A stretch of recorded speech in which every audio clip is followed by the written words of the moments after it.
हूँ विशाल। आप देख रहे हैं विशाल इलेक्ट्रिक एंड इलेक्ट्रॉनिक। तो दोस्तों, अभी तक अगर आपने मेरे चैनल को सब्सक्राइब नहीं किया तो प्लीज़ जाके सब्सक्राइब कर लीजिए और बाजू में जो बेल का आइकॉन है उसको भी प्रेस कर लीजिए दोस्तों।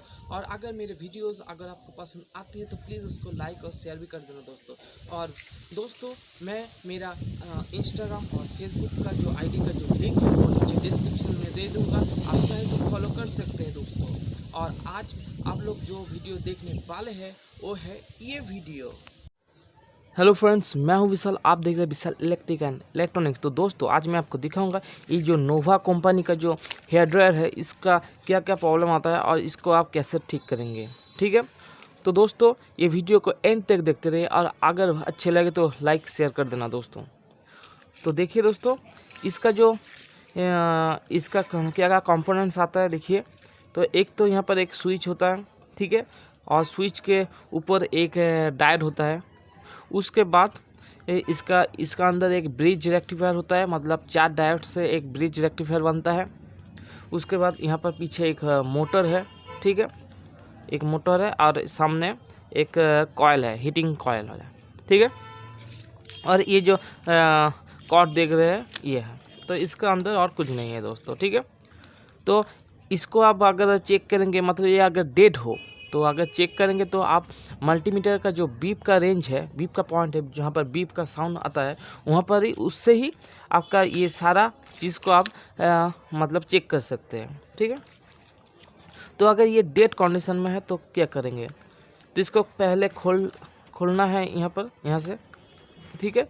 खोलने के बाद ये जो कॉर्ड है, ठीक है, तो कॉर्ड से ये 2 पिन है, ये कॉर्ड जहाँ पर ख़त्म होता है वहाँ पर जो 2 वायर है, ठीक है, वो 2 वायर को आप मल्टीमीटर के जो बीप का रेंज है वहाँ पर लगाइए। मतलब यहाँ पर एक मल्टीमीटर का एक प्रोब यहाँ पर दे और जहाँ पर ये वायर ख़त्म हो रहा है वहाँ पर लगा कर देखिए बीप का साउंड आ रहा है या नहीं। अगर आ रहा है तो मतलब ये कॉर्ड ठीक है, ठीक है। वैसे ही ये यहाँ पर लगाइए और इसका जो यहाँ से जो वायर कनेक्ट है उसको आप चेक करें, तो अगर बीप का साउंड आ रहा है तो ठीक है। उसके बाद देखिए ये जो स्विच है, स्विच यहाँ पर ये है ऑफ, ये है ऑन, मतलब मीडियम फ्लो में चलेगा। इसके बाद ये फुल है, ठीक है।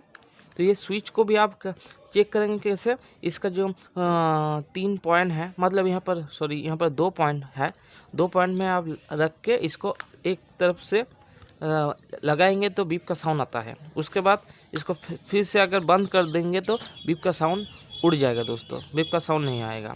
इसका मतलब इसका जो ये स्विच है, ये स्विच ठीक है, ठीक है। उसके बाद इसका डायोड को आप कैसे चेक करेंगे, तो डायोड को भी आपको बीप के साउंड रेंज में ही चेक करना होगा। तो डायोड का दोनों प्रोब में मल्टीमीटर का दोनों प्रोब को लगाइए। उसके बाद अगर कोई रीडिंग आता है तो ठीक है, अगर रीडिंग नहीं आता है, अगर बीप का साउंड आता है तो वो डायोड ख़राब हो चुका है दोस्तों, तो उसको चेंज कर दीजिए।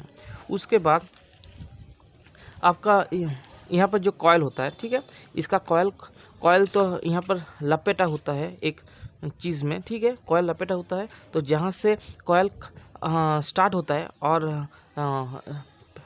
लपेटने के बाद जहाँ पर ख़त्म होता है, तो उस 2 पॉइंट में आपको मल्टीमीटर को बीप के रेंज में लाने के बाद चेक करना है कि उसका कॉन्टिन्यूटी आ रहा है या नहीं, मतलब बीप का साउंड आएगा या कोई एक नंबर शो करेगा मल्टीमीटर में, ठीक है। अगर शो करता है तो आपका ये कॉइल ठीक है, अगर कोई भी रीडिंग शो नहीं करता है तो आपका ये कॉइल ख़राब हो चुका है दोस्तों, ठीक है। उसके बाद यहाँ पर जो मोटर है, तो मोटर अगर नहीं चल रहा है तो क्या करेंगे, मोटर का जो कनेक्शन है उसको खोलने के बाद मोटर को बाहर से बैटरी से अगर बैटरी का कनेक्शन दे के आपको देखना होगा मोटर चल रहा है या नहीं, ठीक है। अगर चल रहा है तो ठीक है, अगर नहीं चल रहा है तो उसको खोलिए। मोटर तो आप लोग छोटा सा जो इसका जो मोटर होता है उसको तो आप बच्चे लोग खोलना जानते हैं। तो उसको खोल के देखिए उसका जो टचिंग पॉइंट है, जो जहाँ पर से वो टच होता है और घूमता है पूरा आर्मेचर, तो उसका टचिंग पॉइंट ठीक है या नहीं। अगर कोई भी अगर शॉर्ट होता है तो नहीं चलेगा, तो अगर शॉर्ट है तो उसको अच्छी तरह से बैठाइए दोस्तों मोटर को, ठीक है। तो इसका यही सब प्रॉब्लम आता है दोस्तों। इसके अंदर तो कुछ भी मैकेनिज्म वैसा कुछ भी नहीं है दोस्तों। तो ये बहुत ही सिंपल एक प्रोसेस है। तो आप इसको अगर घर पे ट्राई करेंगे तो देखिए बहुत आसानी से ये ठीक हो जाएगा। और इसका जो स्विच होता है, इसका जो हीटिंग एलिमेंट है, इसका जो मोटर है, ये बहुत ही लो प्राइस में आता है। और इसको आप आपके सामने जो मार्केट होता है इलेक्ट्रॉनिक्स का दुकान में आप ये परचेस कर सकते हैं। तो इसको ऑनलाइन में ख़रीदने का ज़रूरत नहीं, आप इसको लोकल मार्केट से ही ख़रीदे दोस्तों। ठीक है दोस्तों। और इसका ये जो कॉर्ड होता है, ये कॉर्ड भी बाज़ार में मिलता है। तो ये वीडियो अगर पसंद आए तो प्लीज़ दोस्तों लाइक और शेयर कर देना दोस्तों, और आप कमेंट भी कीजिए। बाय दोस्तों, चलता हूँ, फिर आऊँगा कोई ऐसी नई वीडियो लाके। तब तक के लिए गुड बाय।